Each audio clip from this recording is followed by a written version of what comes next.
নমস্কার, ভিল কিচেনে সবাইকে স্বাগত জানাই। আজকে আবার আমাদের মিষ্টি কুমড়োর বাগানে চলে এসেছি। এর আগে অনেকবার এই বাগানটা আপনাদেরকে দেখিয়েছি। তো বাগানটা এত বড় হয়ে গেছিল আর এত ঘন হয়ে গেছিল, তাই অনেক গাছ কেটে দেওয়া হয়েছে, তাই কয়েকটা রাখা হয়েছে বাড়িতে খাওয়ার জন্য। আর দেখুন, যে কটা গাছ রাখা হয়েছে তার মধ্যে কিন্তু ডগাগুলো হয়েছে ছোট ছোট, আর একেবারে পড়ছে সুন্দর। তো এখান থেকে আজকে একেবারে কচি দেখে কয়েকটা ডগা নিচ্ছে, আর এই দিয়ে আজকে রেসিপি করবো। পাশে আমাদের পাট শাকের বাগান ছিল, তো গাছগুলো বেশি বড় হয়ে যাচ্ছিল বলে সেগুলোও কেটে দিয়েছি। আর ওখানে দেখুন বিছন লাগানো হয়েছে। এই বিছন তুলেই কিন্তু রোয়া লাগানো হবে, আর সেখান থেকে ধান হবে। আর এই ধানই কিন্তু আমাদের সারা বছর ঘরে খাওয়ার জন্য রাখা হয়।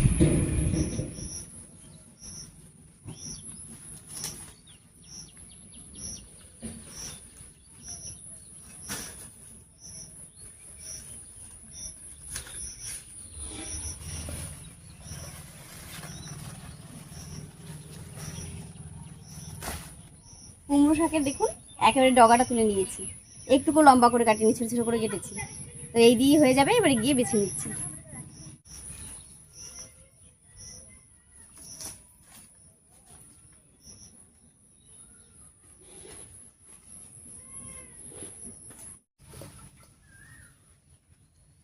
এর আগে মিষ্টি কুমড়োর ডগা দিয়ে অনেক রেসিপি আপনাদের সঙ্গে শেয়ার করেছি, আপনারা সবাই ভীষণ পছন্দ করেছেন। তবে আজকের রেসিপিটা খুবই সহজ, খুব তাড়াতাড়ি হয়ে যাবে আর স্বাস্থ্যকর, আর খেতেও কিন্তু দারুণ লাগে। আর আজকের রেসিপি যদি আপনাদের ভালো লাগে অবশ্যই একটা লাইক করে দেবেন এবং আমাদের চ্যানেলটিকে সাবস্ক্রাইব করে আমাদের পাশে থাকবেন।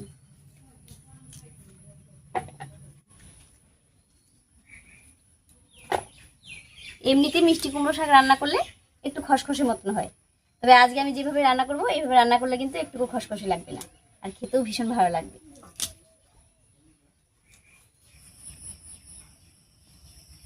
কুমড়ো শাকের ডগাগুলো সব কেটে নিলাম, এবার পাতাগুলো দেখুন বেছে রেখেছি, এবার পাতাগুলো কুচি করে কেটে নিচ্ছি।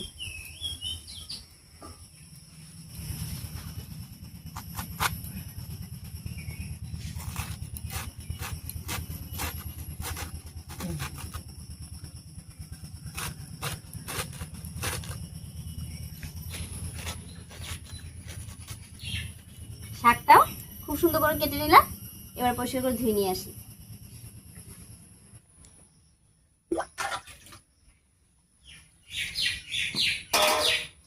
বৃষ্টি হচ্ছে কয়েকদিন থেকে, তো শাকের মধ্যে কিন্তু ভালোই বালি জমে আছে, এই জন্য একটু জল পাল্টে পাল্টে 3-4 বার করে ধুয়ে নিতে হবে।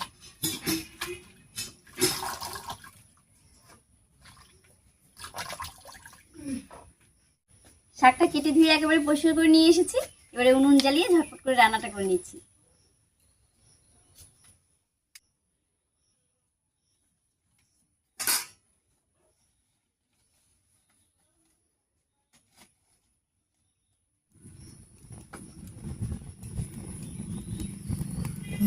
উনুন জ্বালিয়ে কড়াই বসিয়ে দিয়েছি, এবারে কড়াইয়ে জল দেবো। আর আজকে শাকটা একটু অন্যরকম করে রান্না করবো, তবে কিন্তু রান্না করতে বেশি সময় লাগবে না, খুব তাড়াতাড়ি হয়ে যাবে।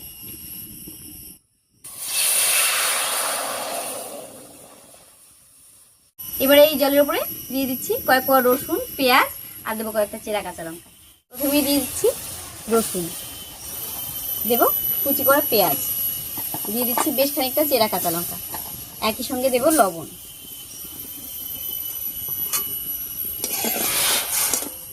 সব কিছু দিয়ে একটু নাড়িয়ে নিলাম, এবারে শাকটা দিয়ে দেবো। আর আমার উনুনটা দেখুন কি সুন্দর জ্বলছে, এখন বর্ষার দিন তাও কিন্তু খুব সুন্দর করে জ্বলছে।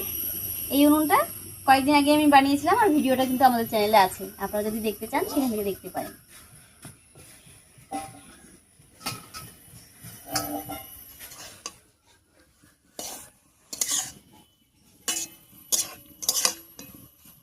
শাকটা দিয়ে সবকিছুর সঙ্গে খুব ভালো করে মিশিয়ে নিলাম, এবারে ঢাকা দিয়ে কিছুক্ষণ রান্না করে নেব।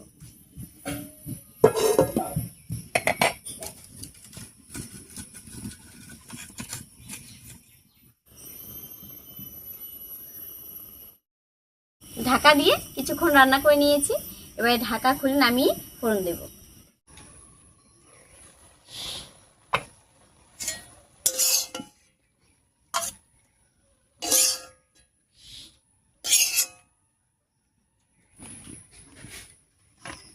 শাকটা নামিয়ে নিলাম, এবারে ফোড়ন দেব, আর তার জন্য কড়াইতে দেব সরষের তেল।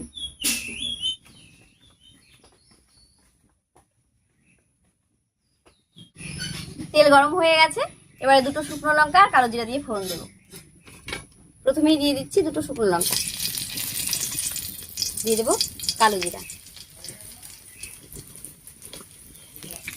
ফোড়নটা ভাজা হয়ে গেলে কয়েকটা চিংড়ি মাছ দেবো। আর দেখুন মাছগুলোকে আমি আগে থেকে কেটে ধুয়ে একেবারে পরিষ্কার করে নিয়েছি, খোসা টোসা সব ছাড়িয়ে দিয়েছি, লেজগুলো আজকে ফেলে দিয়েছি। আর এই মাছটা এবারে ফোড়নের উপরে দিয়ে দিচ্ছি।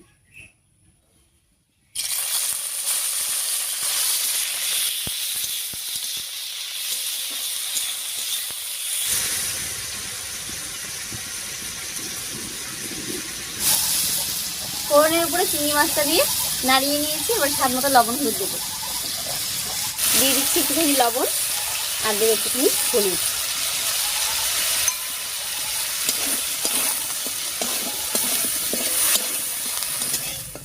ফোড়নের উপরে চিংড়ি মাছটা দিয়ে হালকা করে ভেজে নিয়েছি। এবার শাকটা দেবো।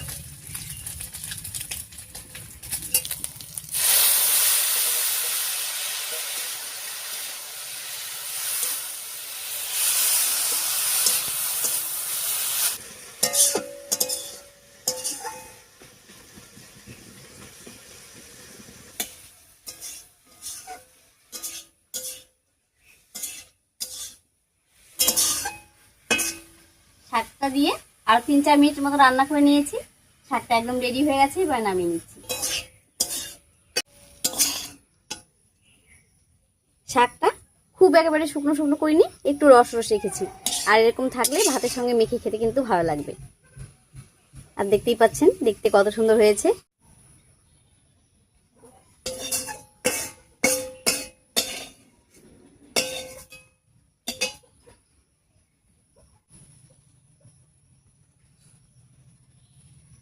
বাগান থেকে টাটকা কুমড়ো শাক তুলে চিংড়ি মাছ দিয়ে রান্না করলাম। আর রান্নাটা দেখে বুঝতেই পারলেন কত সহজে কত তাড়াতাড়ি করে হয়ে গেল। আর এটা খেতেও কিন্তু ভীষণই ভালো হয়। আপনারা তো অনেকভাবে রান্না করে খান, একবার হলো এইভাবে রান্না করে খাবেন, দেখবেন ভালো লাগে। আর যারা রান্না একটু মিষ্টি খেতে পছন্দ করেন, নামানোর আগে 1 চামচ চিনি দিতে পারেন, খেতে ভালো লাগবে। যাই হোক, আজকের রেসিপি যদি ভালো লেগে থাকে অবশ্যই একটা লাইক করে দেবেন এবং চ্যানেলটিকে সাবস্ক্রাইব করে এইভাবে আমাদের পাশে থাকবেন। আজ এ পর্যন্তই, আবার দেখা হচ্ছে নতুন কোনো রেসিপি নিয়ে।